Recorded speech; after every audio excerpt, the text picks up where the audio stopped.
On today's episode of the 1-0 Sports Show, we talk about the Red River rivalry, some of the major NFL injuries, the beginning of the MLB postseason, and so much more. We'll dive into the hottest topics in sports play, some good old-fashioned trivia, all this and so much more on the 1-0 Sports Show. We're going to have an exciting show. We're going to talk about the NFL divisional round and what we expect from it. We talk about Texas's inconsistent start in Big 12 play for men's basketball. We'll finish with some talk about our women's basketball team. So we got a packed show today. I got to go the other way. You know, Texas A&M, they got a lot of identity issues. Are they an agricultural school? Are they military? Are they blue collar? Are they academics? They're all over the place. So now, I'm always a sucker for a one-handed catch. I have tiny hands. I need 3 of them just to catch a football. So this one-handed grab in the end zone, that's just super impressive in my eyes. That's going to be my play of the week. Mayo pour on college game day. Look at this. Just the guy and the North Carolina, South Carolina game, he's just straight eating it, shirt off, rubbing it on his body. Hey, listen, the Cinderella story ends here, Texans. I'm sorry, man. The chariots turns back into the pumpkin. It struck midnight. Whatever you want to say. I think it ends here.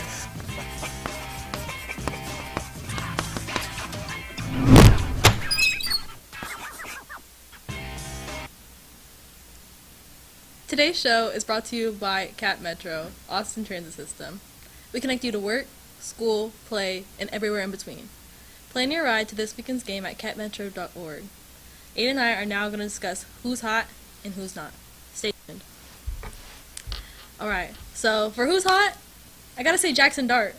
He started his career at USC, transferred to Ole Miss, the first round pick, 25th overall, now rookie NFL quarterback in the New York Giants.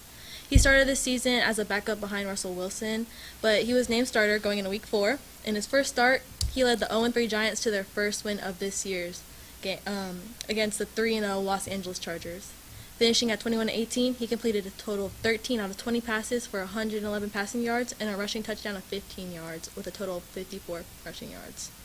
Yeah, 100% agree with you, Elisa. I mean, he took on a really tough Chargers team that came in this season really highly underlooked, went out to Brazil and beat the Chiefs. He took over his first starting debut. He beat a great Chargers team. Now let's go on to Puka Nacua, another LA team. In just 5 games, Nacua is more than halfway to 1,000 yards, but the crazier thing is he's already racked up 52 receptions. Let's put this in perspective. In just 5 games last year, the wide receiving leading yards leader, Jamar Chase, had 19 through 5 games. That's a huge difference between Nacua's 52. If Nacua continues that stat line, he'll easily break Calvin Johnson's all-time single-season receiving yards leader record, and along with Michael Thomas' receptions leader as well. So for me, it's obviously Puka Nacua. Now let's go on to who's not, and I think T. Higgins takes the cake. The Cincy receiver has put up a mere shocking 136 yards through 4 games, racking up a total of 10 receptions. Coming into the season, T. Higgins was talked about as being one of the best wide receiver 2s, right. The best, Robin to Jamar Chase's Batman, right? But his productivity is so bad that some fantasy leaguers, or some fantasy managers, I'm not going to say myself, have resorted to dropping Higgins.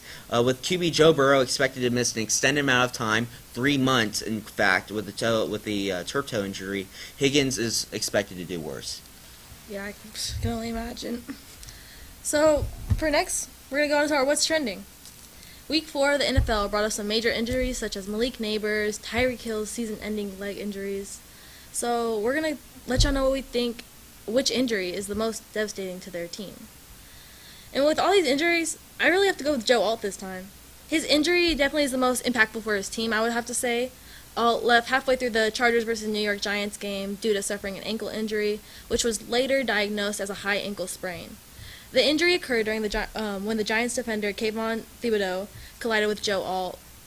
Right now, he's listed as doubtful to play for against the Washington Commanders because of his injury, although Jim Harbaugh has not definitively said if Alt will be on the IR.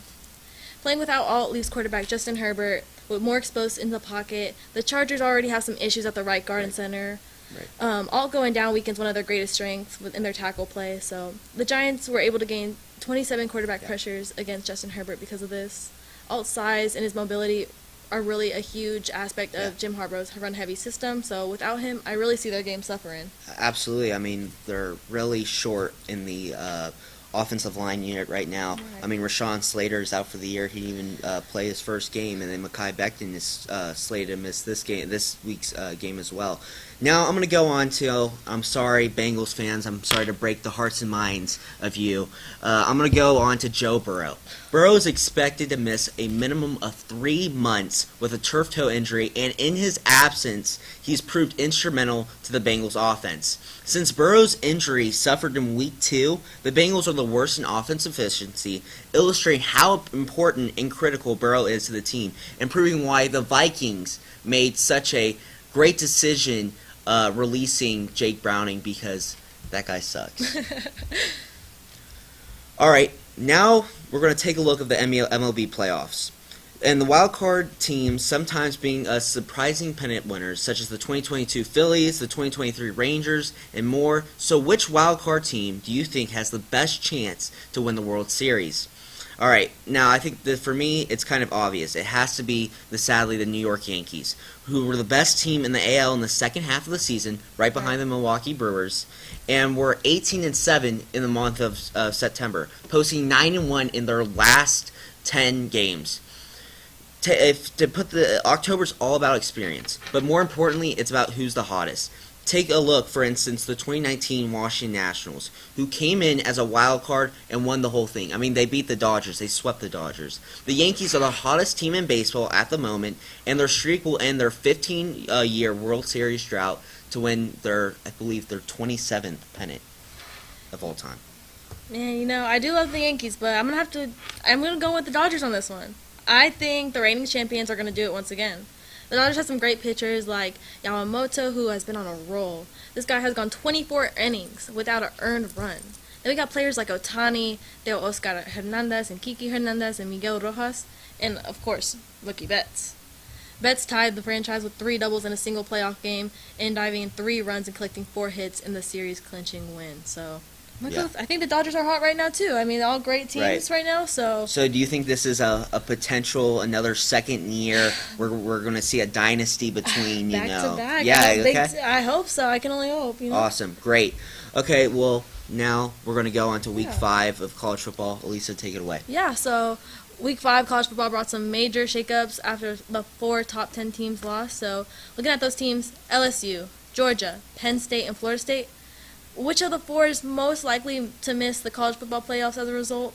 I'm thinking Florida State. In comparison to the other teams, I think they've got to be the weakest. Their loss to Virginia, an unranked opponent, by the way, has significantly tanked their position. The Seminoles dropped 10 spots in the AP poll to number 18. They've already got another loss on their record. They're about to face 5-0 Miami, which I don't know if I see them dominating, if I'm being honest. Their margin of error is just looking real slim right now, and if Florida wants to see the college football playoffs, they'll have to be on top of every game from here on out. Yeah, I don't know what hurts more, their wide receiver getting destroyed by a Virginia fan, or their pride in what is expected them to not miss the college football playoffs. Right. So we're going to go now on to my take, which is I think the LSU. Forget missing the college football playoff. This team might not even make the SEC championship game. LSU had started out a hot 5-0 blazing team because their next 3 games after South Carolina are all against top 25 opponents, with Clemson showing their true colors. K. Klubnik, I'm sorry, Clemson fans, he's not your all's guy. And all the Tigers can hope is that Ole Miss continues to dominate like they've been doing. LSU's playing Bama, Vanderbilt. It's going to be some tough matchups. I don't think they'll get it done. Yeah, we'll see what they can do. College football is always fun to watch. You never know who's going to come up on top. Coming up, we got a VS segment with a special guest. You don't want to miss it.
the 1-0 Sports Show. Now we're going to take a look at some of the best highlights. We have Kira Resolve, a special guest. Kira, how are you doing?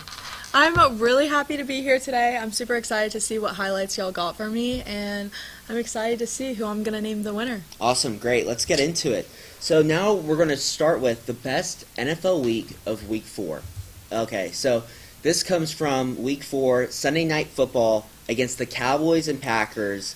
George Pickens makes a ridiculous catch against Green Bay. This game had it all, but this catch really captivates the feeling. This play is just a simple fly route that Pickens is going to catch, and Dak will throw the ball to Pickens. Pickens makes a leaping catch in double coverage. Okay, you don't see that much. That's some Calvin Johnson, legendary-esque type of plays. Pickens would later score on that drive as well, and I bet Mike Tomlin, the Steelers head coach, regrets that decision. So, yeah. I mean, yeah, that was a that was a pretty good catch, and I do have to say my dad is a Cowboys fan, so it did give him, a little bit of the hope that he probably shouldn't have. But I do remember him screaming pretty loud at the TV when this Really awesome. in excitement, sadly. Yeah. All right, well, to me, the best play of the week has to go to Dexter Lawrence for his first career interception during the New York Giants' 21-18 victory over the Los Angeles Chargers. Late in the first quarter, the 342-pound defensive tackle tipped a pass from the Chargers quarterback Justin Herbert and managed to catch the ball. Lawrence held that ball for dear life, and he ran 37 yards before he was met by Herbert again at the 3-yard line. This play set up the Giants for a field goal and continuing the Giants' lead.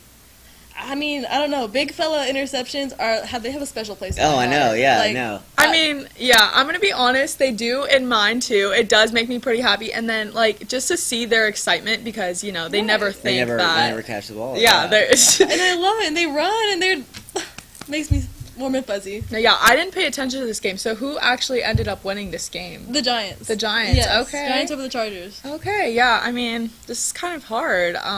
Were the Giants really relevant? Come on, let's be honest. Are the Giants really relevant at this time?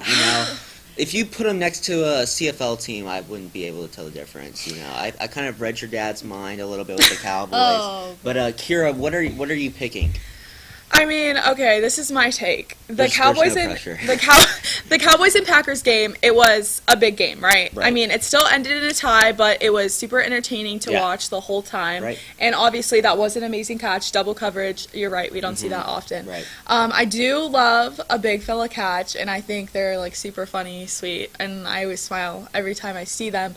But I do feel like this was a little bit of a bigger moment. Yep. Rather than a sweet moment. But I do love these sweet moments, and I did love this highlight. But I'm going to have to give it to the Cowboys catch. Why?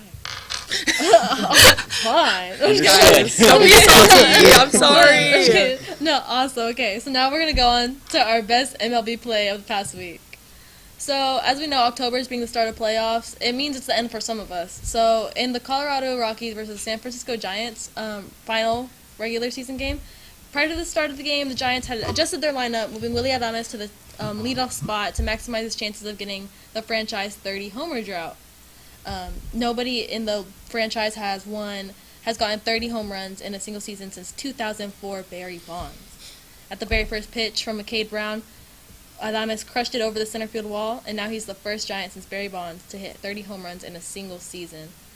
Adames' first career leadoff home run really set up his boys for some success, and they got the 4-0 win at Oracle Park that day.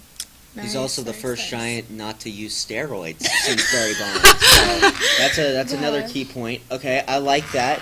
But now I'm going to go somewhere more relevant. We're going to go to the Wild Card Series, specifically the Yankees-Red Sox series, okay? Top of the third, 1 out, with a chance to take the lead. Alex Bregman hits a jam shot to second base, Jazz Chisholm. So basically a 360 double play. So he leaps over, he throws it to the shortstop, Anthony Volpe, for a 4-6-3 double play. The Yankees would go on to win the game of a score of 4-3. So Nice. yeah. I am a big Alex Bregman fan. I actually do Okay. really enjoy Great. watching him. Great. I agree. Oh, did that one not play? Do you have Yeah. it? Okay. Well, I mean, I didn't Use your watch this imagination. one. But I am using my imagination. I do imagine the play.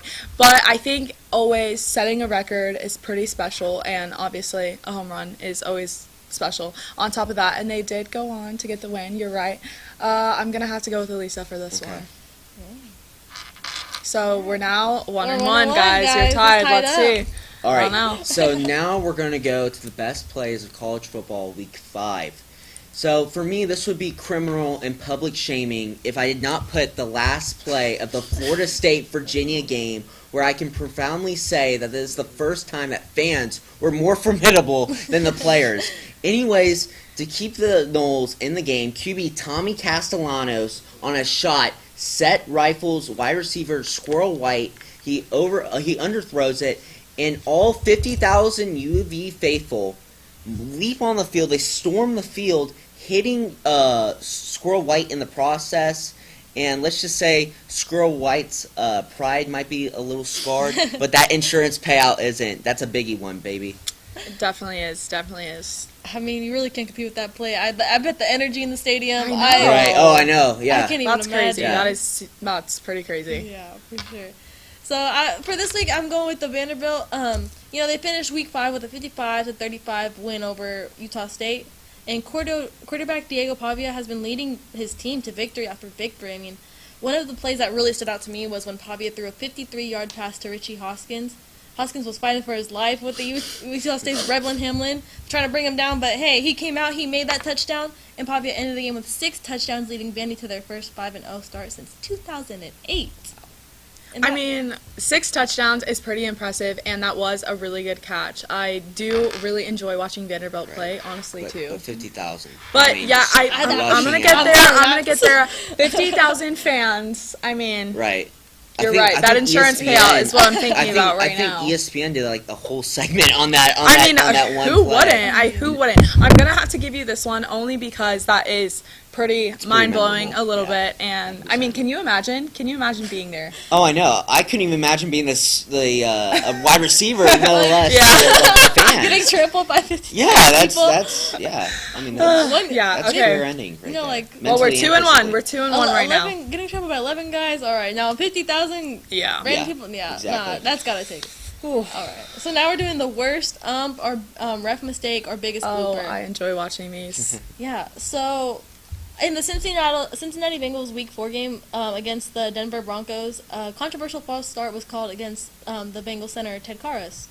The penalty occurred during the first quarter on a 4th and 2, and it moved the Bengals back 5 yards. He made an abrupt head movement after looking at the quarterback, Jake Browning. The motion was interpreted as a false start. The call really ruffled some feathers around everybody, started debate amongst the commentators about how the head movement did not appear as it should have warranted a penalty. The Bengals offense was forced to punt, and the Broncos capitalized on this opportunity and ended up getting a 64-yard touchdown drive and taking their first lead of the game.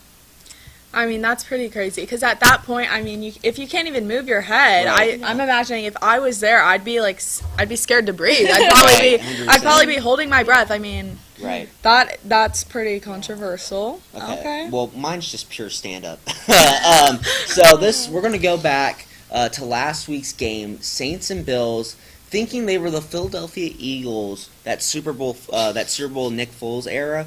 They had their own little version of the Philly special. Take a look. They're going to take the lead over the Bills. Going to half, they plan accordingly. On a 3rd and goal, Spencer Rattler flips it to Rashid Shaheed, who then tosses it to Chris Olave. Chris Olave thinking he's Tom Brady, when he's really not. Underthrows it. It's a pick caught by safety Cole Bishop.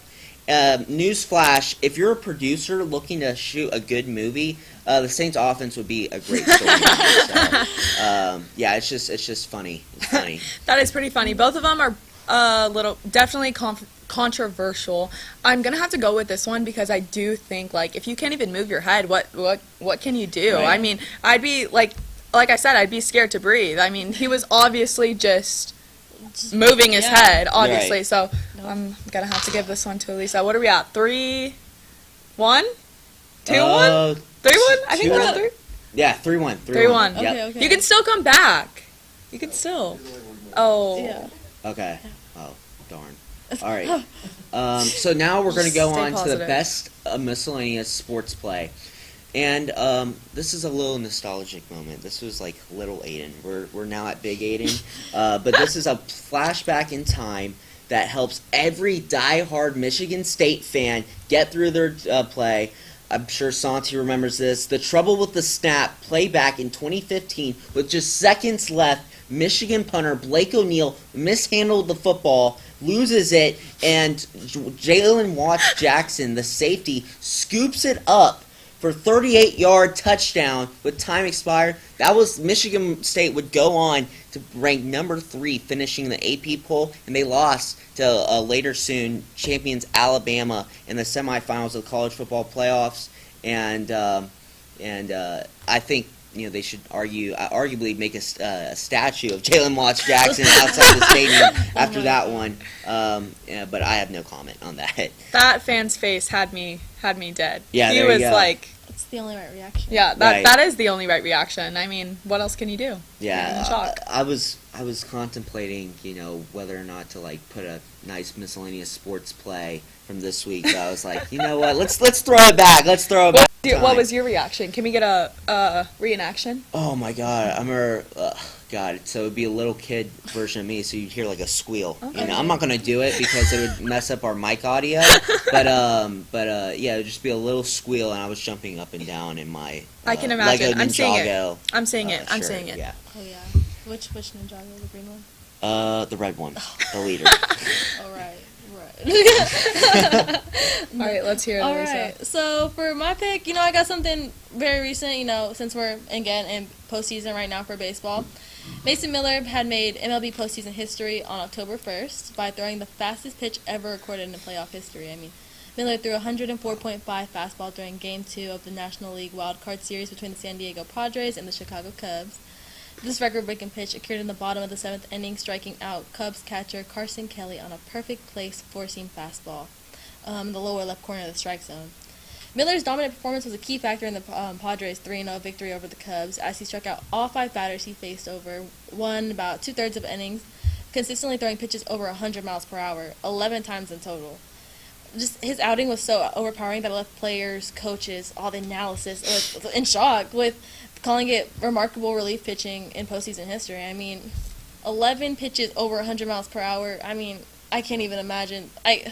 You don't want to see me at one of those punching bag machines. I can't even imagine I just can't imagine how much power that guy has and how long he can go for. No, you said 104.5. Almost 105 miles per hour. Yeah, that is pretty. Right. That's pretty outstanding. Usually at that 102, you're like, Oh, I dang. know. But 104.5. Right. That's, and then 11 pitches. That is pretty impressive. But I might be a little biased because I am a Cubs fan. So I'm sorry for the I don't know. today, It was a stressful game last night, but we did come out with the W. And this is pretty impressive. But I think I'm gonna have to give it to Aiden on Let's this go. one. See, Elisa, part of being a broadcaster is you got to know your audience, right? And You do. the Cubs. That was a great fastball, but I didn't mean yeah, to, know I your didn't mean to audience. step on any toes today. And presenting the trophy of 1-0 Sports, it will be Elisa. Hello. Thank you guys. I'd like to thank all my fans today. It's really an honor. yeah, no, we're pretty stacked in the newsroom right now. I'm sure we're getting a lot of applause. Yeah, there we go. Guys, ladies. But I gotta hand it to both of y'all. Those were great highlights. I had a lot of fun watching all of them. Well, yeah, thank you so much, Kira, for coming up now. We'll take a look about a little bit of trivia some of the producers have given us, and we'll dive into some Texas athletics. Stay tuned. Thank you, Kira.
Hello, and welcome back to Wanna Know Sports. Today, we're talking about Texas athletics. Right now, Texas football, they seem to get their swagger back in that 55-0 shellacking of Sam Houston State 2 Saturdays ago. Heading to the SEC opener against Florida, do you think Texas offense is ready for some SEC defenses? Personally, I don't think so. Texas 55-0 against Sam Houston State definitely helped restore some confidence and momentum for their program. But Sam Houston State is a FBS opponent, and SEC defenses are faster, stronger, more disciplined, and success against lower tier teams doesn't always translate to the SEC level. And I just think Texas might be facing a reality check. Right. Yeah, and that was just one game too. So, yeah, no.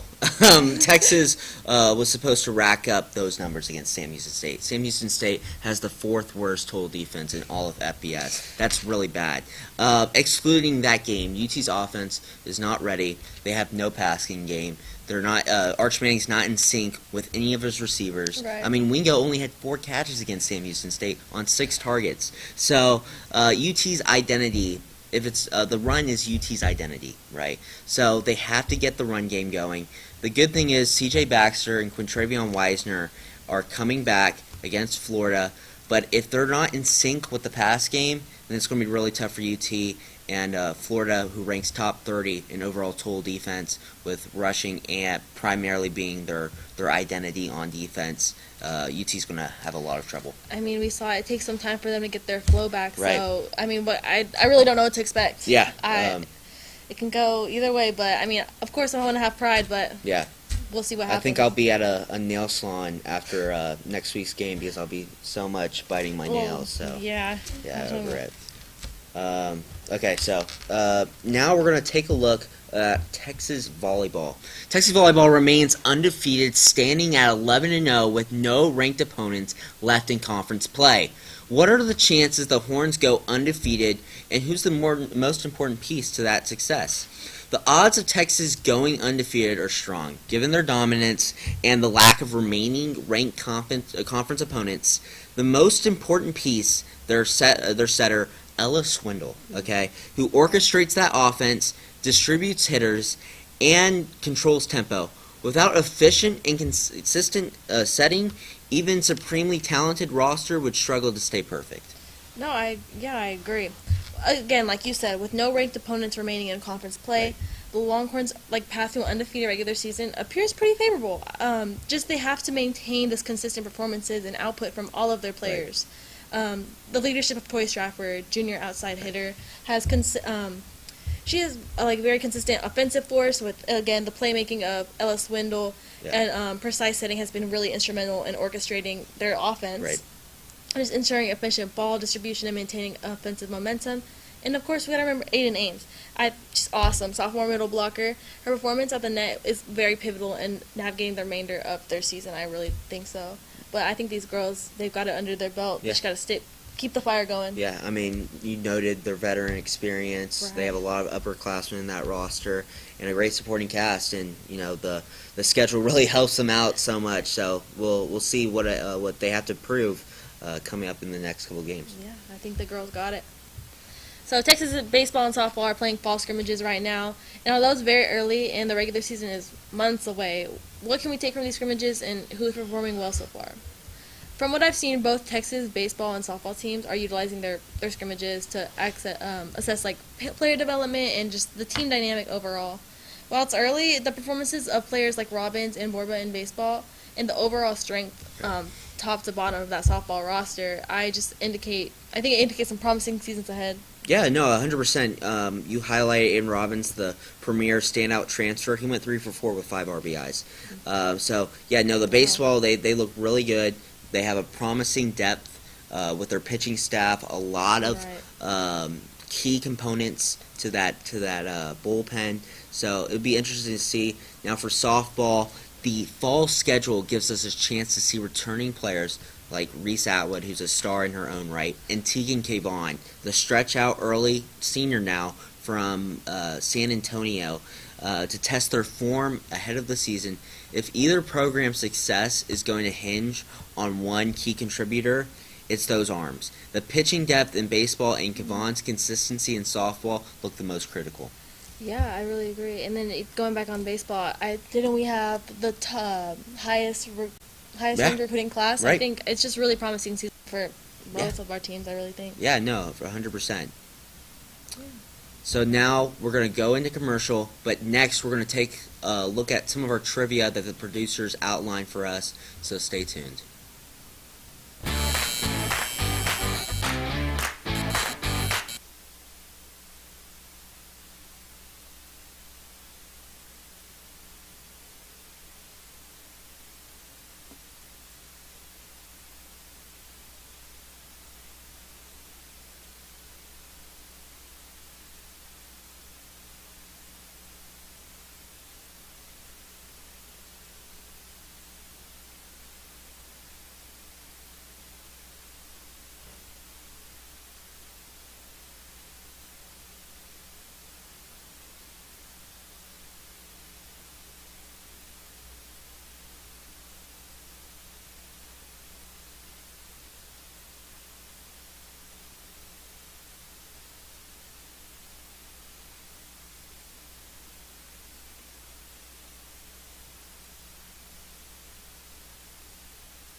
Welcome back to One of Those Sports. I'm Elisa Vargas, and today we are coming back with our trivia. And we have some special guests with us. Would you like to introduce yourself? Hi, I'm Jaden. Hi, I'm Santiago Ortiz. I'm the executive producer of 10 Sports, and today we're going to be doing our trivia segment. You know, we normally do this segment as a competition. We have the hosts and the guests all compete against each other. But this week, I actually have not seen these trivia questions. So what we decided to do is we're going to go us five versus Tyler. We're going to see if we can beat Tyler in his trivia questions. So how are you guys feeling? I feel good. I'm ready. Okay. Is anybody here good at trivia? Anybody? No. Actually, You know, sometimes. all of us combined, we got it. I think we got it. Okay. I play trivia every once in a while. It so. might be a little bit embarrassing if Tyler beats all five of us. I think our ball knowledge, we can come through and we Yeah, can sure. clutch it up. All right, so let's see the first question, Tyler. Let's see what you cooked up for us. Okay. Who has hit the most home runs in the League Division Series in their career? Jose Altuve, Manny Ramirez, Derek Jeter, or Chipper Jones? So, can we get the... Oh, don't put the answer up there. Okay. Yeah. I'm gonna go with Jeter. I'm gonna go Jeter? with Jeter too. Yeah, I was thinking Altuve at first, but I like... I'm going Manny with Ramirez. I'm Manny with you on Ramirez. two. I feel like Jeter and It's Altuve either are trying to Ramirez throw us or off. Altuve. Yeah. Jeter's not a big power hitter. No? No, and Chipper I mean, Jones. that's true. Chipper Jones also hits for contact too.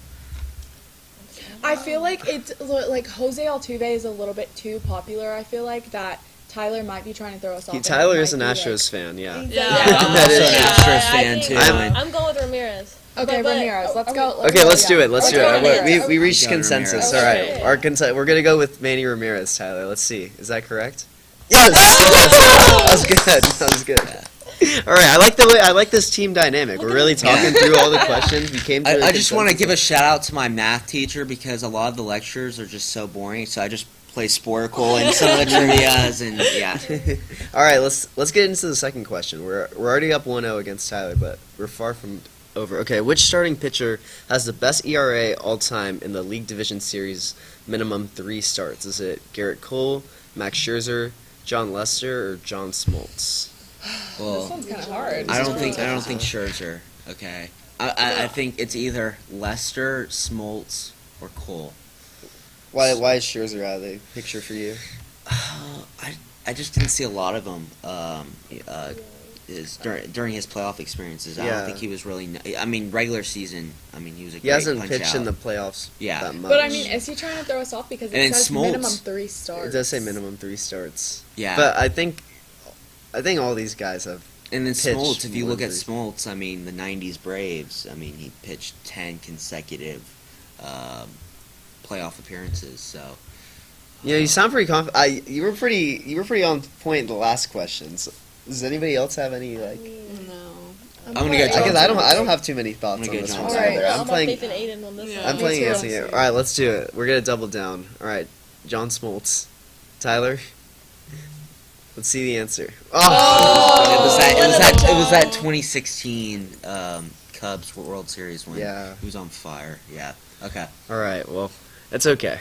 We're still tied, so we just need to win 2 of these last 3. Okay. Beat Tyler. Great. Awesome. So all right, let's see. I think I have faith. I think we need to switch up the sports here, though. Hopefully, we get like a NFL. NBA. Yeah, please. All right, let's see it. Okay, NFL. Which NFL team is the only team ever to make the playoffs after starting 0-4?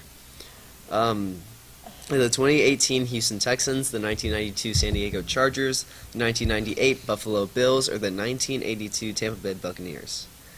I'm gonna be honest. I don't really know much about any of these teams. Well, the Buffalo Bills, that was led by quarterback Doug Flutie. And I remember don't that think was- it's the that was 2018. memorable. I don't think it's the 2018 No. Houston. I don't think they started 0-4.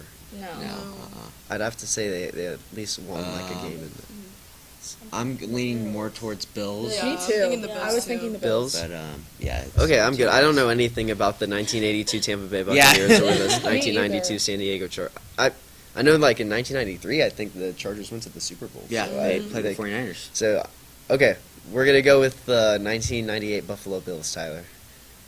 Tyler likes to keep the answer. Oh my Oh gosh. gosh. Should have. Okay. We should have known that it was the Chargers, but there's no way to know actually.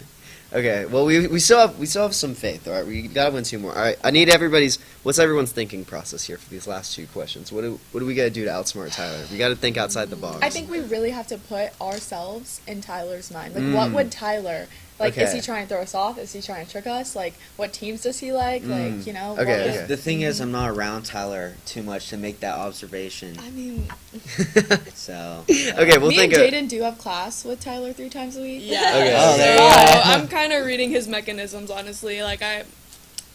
All right. Roll Let's get to the next see it. one. Let's get- see it.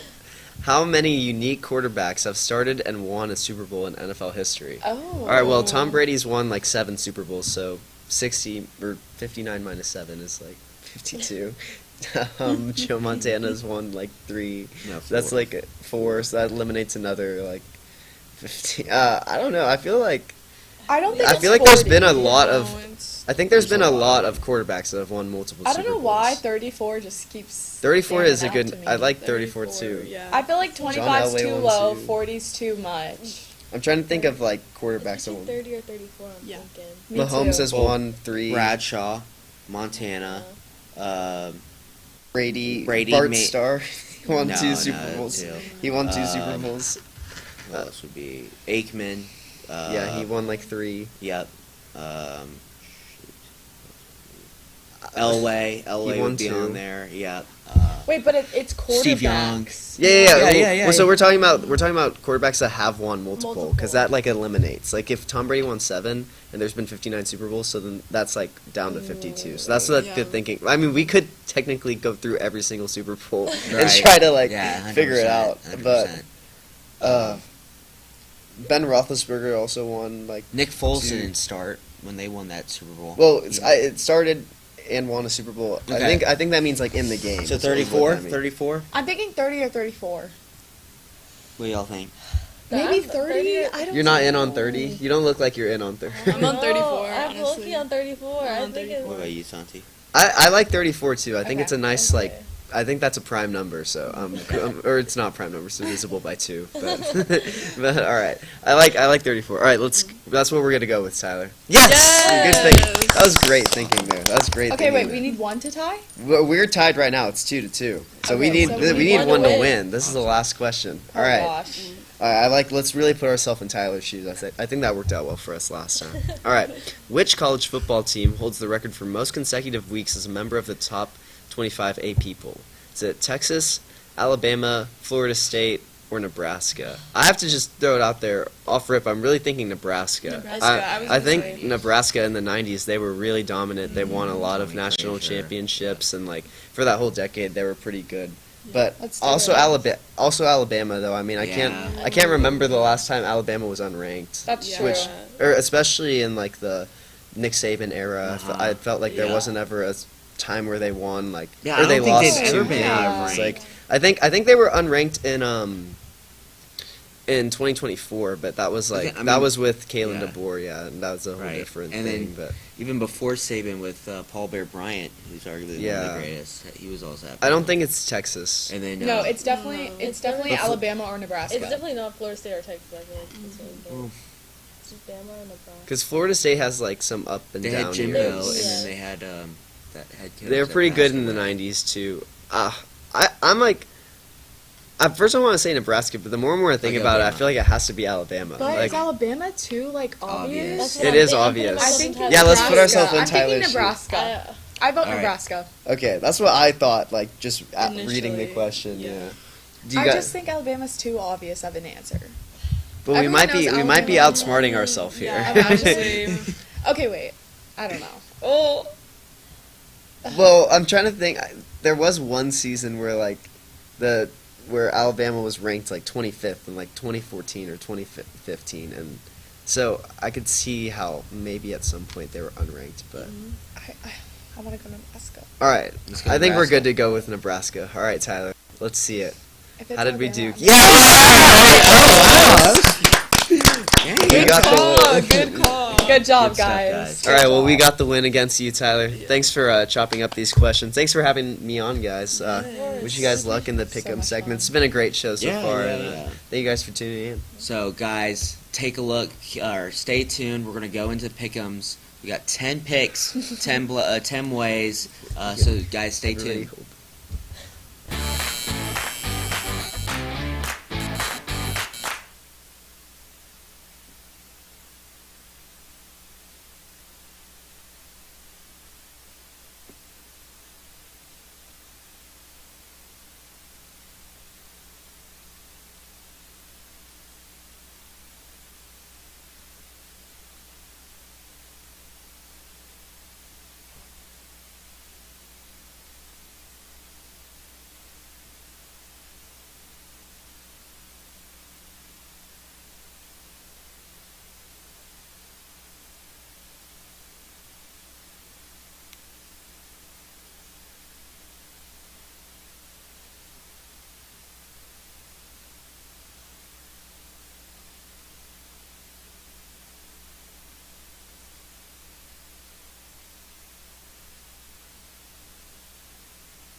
All right, well, welcome back. We're with a special guest to kind of reveal some of her pick'ems. Jaden, how are you doing? I'm doing great. Glad to be here with you guys. Here, let's get into the controversy of all these picks. Awesome. So we're going to start with a little bit of some college football SEC matchups. 16 Vanderbilt, they're 5-0. They're taking on Alabama in Bryant-Denny Stadium. They're 3-1 at 2:30 kickoff.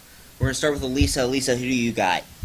Okay, last week we saw Bama, they barely secured that win against Georgia Bulldogs, but if we're looking at Vandy's quarterback right now, Diego Pavia, like I said earlier, he's real hot right now, so 5-0 start. I'm going for the upset tomorrow. I'm picking Vanderbilt. Okay, interesting. Ooh. I think. I disagree. I swear this year's FBS schedule. I feel like it's just scripted because what sweet revenge would Kalen DeBoer and the Tide receive from losing to Vanderbilt last year, and they're going to get just that. Okay, Vandy has not faced a true top 25 formidable opponent yet. Vandy is also really bad on third down situations. As far as their defense, they're ranking below, outside the top 50, while Bama is really good. Their third down team, they're like top 10 according to NCAA perspectives. The Tide are coming off a great win against Georgia, and they're going to extend that winning streak to 4. Give me Bama to cover. All right. Well, after Nashville last year, Alabama is definitely coming in with a chip on its shoulder, and I'm talking serious revenge, especially You hear that, Elisa? Against after last week's game against Georgia, where Alabama is just feeling more confident than never before. With Ty Simpson slinging passes, Ryan Williams and Isaiah Horton pushing the tempo, and Caden Proctor anchoring the line, I fully expect Alabama's defense to dominate, especially in good old Tuscaloosa, Alabama Stadium. Bama's fans are honestly, the energy is just going to be completely unmatched, guys. Putting a lots of pressure on Vandy. I'm banking on a statement win for the Tide. Yeah, I felt like I was on an episode of First Take right there. They really use those pom-poms as weapons in Bryant-Denny Stadium. Okay, now we're going to move on to more of a Big 12 kind of shooting, high offensive game. Texas Tech, number 11th right now. When was the last time you had 11 with Texas Tech? Not too much. They're taking on Houston in Houston, 6 p.m. kickoff. Elisa, we're going to start with you again. Who do you have? Yeah, like we said, this matchup features 2 undefeated teams, but I just think Texas Tech's passing attack gives them the edge on this. Quarterback Baron Morton has been efficient. He completed 69% of his passes for 1,065 yards and 11 touchdowns, 3 interceptions. And with running back Cameron Dickey, he leads the team in rushing with 232 yards. And 6 touchdowns. Wide receiver Caleb Douglas with 260 receiving yards and 3 touchdowns. Defensively, linebacker David Bailey has 3.5 sacks, and linebacker Jacob Rodriguez leads with 28 tackles. Houston's defensive, led by the lineman Carlos Allen Jr., who leads all of SBS with defensive lineman with 31 tackles. He'll be tested against Texas Tech high-powered offense, so I think I need to stick with Tech for this one. I think the Raiders got it. When's the last time you seen them number 11? Oh, I know, right? Yeah. They're on a roll. Before I was born. Yeah, dude. I think they got it. Yeah, no, you do a great job of analyzing Tech's offense and defense. I'm going to get more into the statistical column. I agree with you, Elisa. Tech is second in run defense in the nation, and they played Utah. Utah was a top 25 team, so this isn't a fluke. They're 12th right now in the country when it comes to total offense, okay? So this means that the kids from Lubbock can actually defeat premier teams in Utah. So give me Tech to double what Vegas has them. They have them right now as a 3-point favorites. That's ridiculous right now. Give me the Raiders to double that spread. Guys, fellas, Vegas, stick to horse jockeying. Give me the Raiders to throw down the Cougs in H-Town. See what I did there? Throw down the Cougs. Yeah, I mean, let's just back up of what both of you are saying. Texas Tech's offense is flat out explosive, averaging 52 points per game, and they lead in a passing attack stats. Texas Tech has looked to be more dominant, and let's be honest, defensively, Tech is just going to be overwhelming for the Cougs. Meanwhile, Houston's missing key pieces since 9 players are out, including starters on offense and defense, is just a recipe for plain out disaster. As dominant as Tech, for just playing that team overall is just going to be terrible. And sources confirm that Baron Morton is starting in this game after his injury. So all hope is honestly restored for Tech to be Big 12 champs again in this, based on offense and defense in the season. What a great season to finally have hope for the Red Raiders. I'm siding with Tech. Yeah, poor U of H fans. This is just going to be pure annihilation. Yep. So now we're going to move on to ACC matchups. We got Miami at Tallahassee, Florida State. Who do y'all have? We're going to again start with Elisa. So Miami's quarterback Carson Beck has been efficient at running, and running back Mark Fletcher Jr. provides powerful running game. I really think. Defensively, they have linebacker Ruben Bain Jr. and has a standout performer. While Florida State quarterback Thomas Castellanos is a dual threat, and wide receiver Deuce Robinson is a big play target. It's this game will feature a clash between like Miami's balanced offense and Florida State's dynamic playmakers. But this game, I'm going with Miami. I think the Hurricanes got it in this one. I think you're going to keep their 4-0 going. I think they got it. All right, Oh, Lord, well, time yeah. for the controversy right here. This is where I get flamed on social media. But give me Florida State, okay?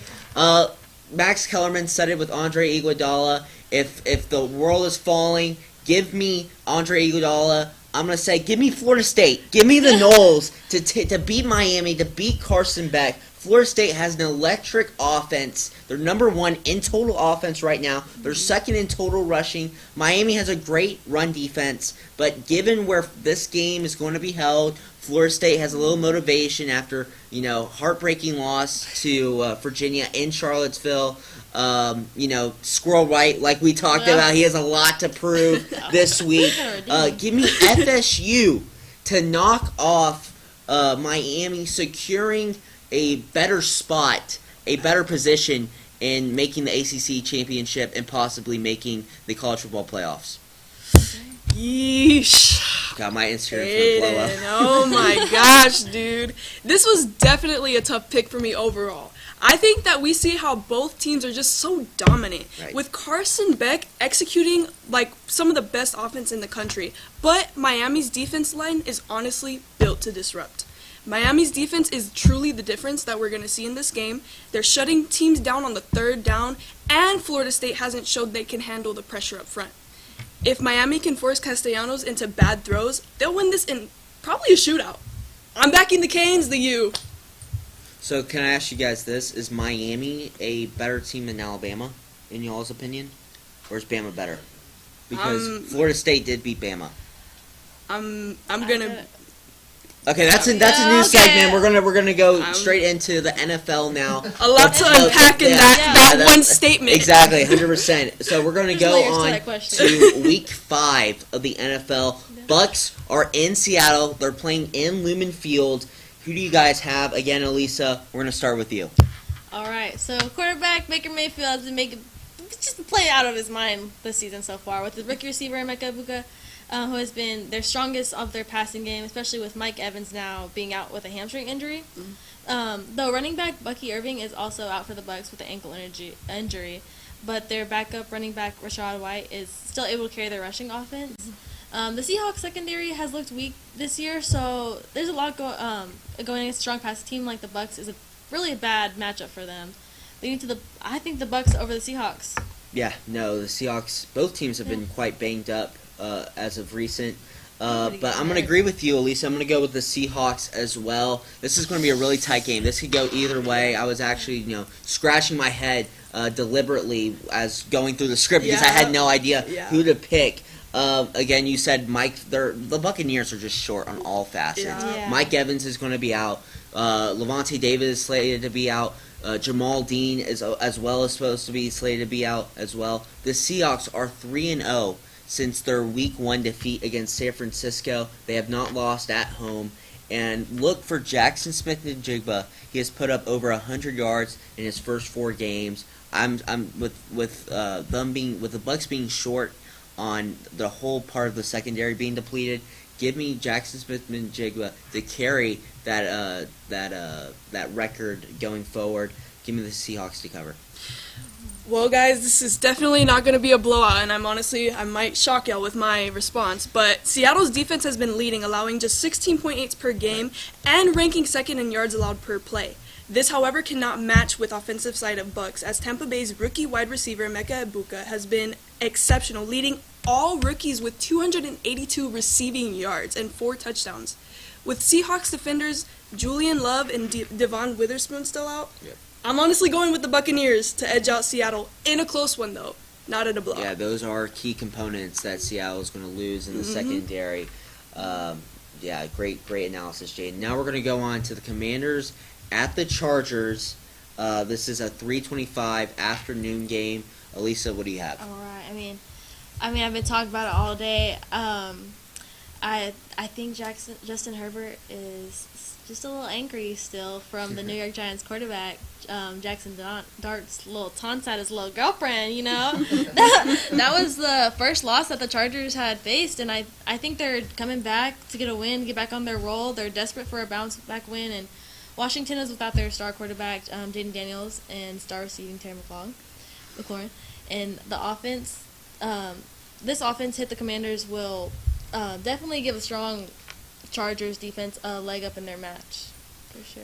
Yeah, no, I'm going with the Chargers. The Commanders are terrible. They look like an arena football league when it comes to on the road. They're 0-2 this season, and they just can't. I don't think they'll be able to get over that hurdle of defeating Justin Herbert's passing attack if he even gets time. So give me the Chargers to take it, and they're gonna walk out a victory at home. Yeah. Oof, well, Washington's offense faces one of the most significant challenges this week. With top wide receivers Terry McLaurin and Noah Brown ruled out due to injuries, and guard Sam Cosmi also sidelined, the Commanders' offensive line is under pressure. Quarterback Jaden Daniels is set to return, but with limited receiving options. He may struggle against the Chargers' defense. I'm honestly going with both of them and picking the Chargers to capitalize this win and secure for them. Nice. I'll agree. Awesome. Yeah. Finally, I feel like this is all three. Yeah, we should shake hands, right? And have some champagne. We're going to go on now to the Chiefs and Jaguars. This is Sunday Night Football. When was the last time you see Jacksonville having a Sunday Night Football game? A long time ago. I might not even been here in this world. So, Elisa, again, what do you have? So I think the Chiefs have finally gotten things going and starting to look good again. They scored 37 against a Ravens team that is loaded with defensive stars while missing one of their best receivers. I think Mahomes and Kelsey, look like they're finally back on the same page after, and they have now sophomore receiver Xavier Worthy back from injury. I think that strengthens their offense immensely, and so I got to stick with the Chiefs for this one. Yeah, no, I agree with you. I knew that. Let's not get too crazy. The Chiefs started 0-2. I knew they were going to take off after that. All they needed was that one win against the crappy New York Giants, okay? The Chiefs defense, led by future Hall of Famer Chris Jones, has allowed their opponents to average 20% on third downs since their second week defeat against Philadelphia at home. That's best in the league. The offense has averaged 344 total yards as a unit since losing in week 2. The Jaguars can't figure out the pass game. Their leading receiver, Brian Thomas, is ranked below the top 80 in receiving yards. He has abysmal 160 yards across 4 games. Give me the team run by Swifties and barbecue hot sauce, baby. Give me the Chiefs. Cover the spread, 6 over. Well, yeah, honestly, I'm going to have to go with both of y'all. What more can I say about this game?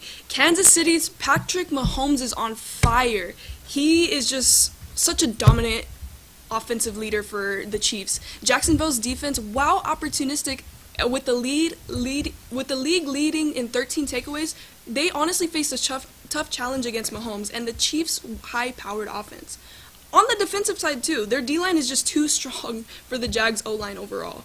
I'm picking the Chiefs to win with so many honestly, strengths on their side. Awesome. Yeah, great analysis from you, too. Now we're going to go on to Houston versus Baltimore. both 1-3 right now. This is a noon game slated to start at 12 p.m. Eastern Time. Elisa, what's your thoughts? Okay, the Ravens missing Lamar Jackson, they lose their offensive versatility, and Houston's quarterback C.J. Stroud and running back Damian Pierce should dominate the game. They should. While center back Derek Stingley Jr. Locks down to the top wide receivers. You would think Houston really has the upper hand against a weakened Baltimore without Lamar Jackson. Mm-hmm. But it just seems to me like Houston's offensive line cannot protect my precious king, C.J. Stroud, to save their life. Right. So I'm going with Baltimore. Yeah, no, Ravens are very deep. They have a great roster, especially on both sides of the field. I don't think Lamar Jackson's absence is going to hinder them too much. If you look at what the Ravens have, they have Marlon Humphrey, Nate Wiggins, the cornerback from Georgia that they just drafted, Roquan Smith, who's probably one of the best middle linebackers in all of the NFL. And the Houston Texans, where did they get their offensive line? Home Depot? Dude. It's so bad. Sorry, Tyler, if you're watching this right now. Oh, yeah. Baltimore, they're very hand-in-hand like the Philadelphia Eagles. Right. Their identity on offense is the run game. Right. So even if you stop Saquon Barkley, right, you still have Jalen Hurts. Even if you stop if you stop Lamar Jackson, you still have Derrick Henry. Right. And I just think, the Ravens, the key is if the Texans can stop Derrick Henry. Okay? I don't think they can. I think Ravens, and then if you look at Ravens defense, this isn't the, Cleveland Browns. They're actually a formidable defense, so give me Baltimore. The Houston Texans are honestly coming off a huge shutout win against the Titans from last week. As we saw, that was actually a very impressive game, Tyler, I'll give you that. And are ready to take control this week's game against the Ravens. Baltimore is without Lamar Jackson, just as you mentioned, and their offense has struggled all season, leaving them just simply vulnerable. Right. There's too many key players out this game. Houston's defense is healthier, forcing turnovers and limiting big plays, while their offense has been efficient and balanced. With momentum, depth, and confidence on their side, the Texans are set to dominate this matchup. I'm taking Houston to win comfortably against this very vulnerable team. Awesome. Now we're going to go on to a little bit of baseball. So our baseball fans, this is your moment. This is your time to shine. We have the Mariners versus the Tigers. This is the ALDS, the first ALDS matchup. Elisa, what do you have? Mariners. Okay. Plain simple. The Mariners' depth and stars like outfielder Julio Rodriguez and first base Ty France, they really give them an edge. And also, let's take a look at their catcher, Cal Raleigh. That man got some power. Like, he's hit 60 home runs in the 2025 season, setting the MLB record for the most home runs by a primary catcher in a single season. He's in the most home runs in a single season by a switch hitter, passing Mickey Mantle's previous mark. Wow. I just think their combination of hitting, great pitching, so much power in their hitting. I really think they're gonna outmatch the Tigers in this series. Yeah, Mickey Mantle. That's not a bad name to be. Compared to, that's what I'm saying. That is pretty big. Yeah, no, I'm gonna go with Seattle. They looked really hot in September. They were one of the hottest teams in baseball all across September, and their hotness was the reason why the Astros unfortunately did not make the playoffs. But Julio Rodriguez looks really good. The pitching staff were really enhances Seattle's performance. Logan Gilbert, Brian Chu, or what was his name? Yeah, Brian Wu. Andres Munoz. I think Seattle is just going to be too much for the Tigers. Well, the Mariners are heading into the ALDS conference full of confidence after a strong season, and they've got a lineup that can really hit. Key players like Eugenio Suarez have been on fire this week. The Mariners take on the Tigers, who had a big win over the Guardians to get here, but Seattle has the edge with home field advantage and depth all around. Yeah. Expect a fast, exciting Game 1, and I'm backing the Mariners, honestly, to come back swinging and set the tone for this series. The good thing what the Tigers has is they're so hard to determined. They're different. They'll go like one pitcher for one out and then switch it up. Yes. So it's going to be interesting to see what AJ Hinch and the Detroit Tigers seem to do here. We're going to go now on the National League portion of this division series. Dodgers are taking on the number 2 Phillies. So this is Philadelphia's time to shine. Great game. Elisa, what do you have for us? Man, I love that the Phillies are up there. Love to see that, but I mean, I lean toward the Dodgers to win the NLDS. Just right now, they're slight favorites, but then also they're looking dangerous after Mookie Betts carried them in the wild card round with a 4-hit performance. Biggest boost is Ohtani, who's expected to pitch in the postseason for the first time, which gives LA a game-changing weapon. You mean it's Ohtani? Right. What more do I need to say? And the Phillies are also facing some setbacks, like Zach Wheeler's out for the season, and Trey Turner is battling a hamstring injury. That weakens their pitching depth and offensive spark, but it won't be an easy. I don't think it'll be an easy game at all. No. It'll be a good game to watch, but I think the Dodgers are going to take it. Yeah, no, we're definitely in for a treat for sure. Right. The Dodgers just have an incredible experience and all around their rotation, their hitting, the pitching staff is just phenomenal. The Phillies as well, they've made a lot of trades. I think that Johan Duran trade from the Minnesota Twins really helped bolster their bullpen. But I agree with you, Elisa. I think the Dodgers are going to take it. It's just their lineup all around is just going to be too difficult to handle for the Philadelphia Phillies. I agree.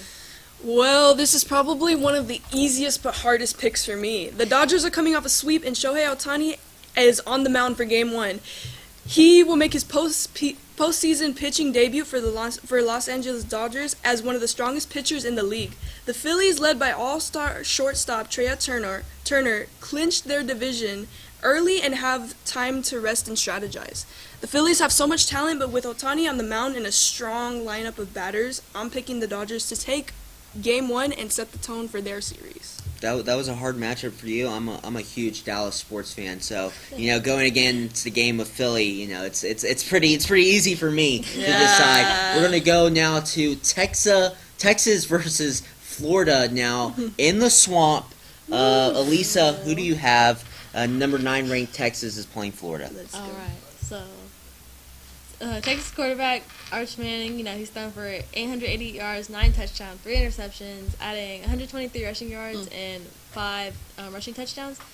Wide receiver Ryan Wingo, Parker Livingston, they're key targets, and with 190 and 232 receiving yards, respectively. Defensively, linebacker Leona Lefu with 20 tackles, and Florida's offense just led by quarterback DJ Lagway and has struggled with some consistency that we've seen, and the Gators will need to find a way to contain Texas' offense right now. I think, he's got a swagger right now. We really can't stop him, so hook him. Yeah, I think UT needs to find their way in the passing game early. I think they'll win it no matter what just because of their defense is just top-notch. But if they don't find their passing game early, if they don't get the run game going early, meaning straight out of the gate, it's going to be very worrisome in the near term. So I'm giving UT. I'm going to go ahead and just kind of tackle off what you said. I mean, Arch Manning is just leading with so many different offensive advantages at this point of the season. I mean, we had a rough start as well, but getting the momentum at this point. The Longhorns' defense has been impressive, though, ranking 2nd nationally in scoring defense. Florida, under sophomore quarterback DJ Lagway, is struggling offensively, ranking 115th total in offense and averaging only 22 points per game. Some might say he's playing subpar football. Texas's strong defense and balanced offense gives them the edge, especially based on their performance against Sam Houston State.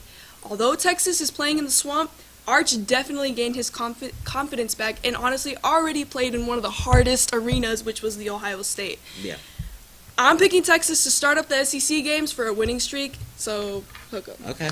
Well, there you have it, ladies and gentlemen. That's going to do it for this week's episode of 1-0. Don't forget to join us on Tuesdays at 6 p.m. for a new episode of College Press Box. I will be there, so definitely make sure to stay tuned. Wednesdays live at 9 p.m. for a new episode of College Crossfire, and next Friday for, again, 11 a.m. for another episode of 1-0 Thanks for watching and have a great weekend. Hook 'em. Hook 'em.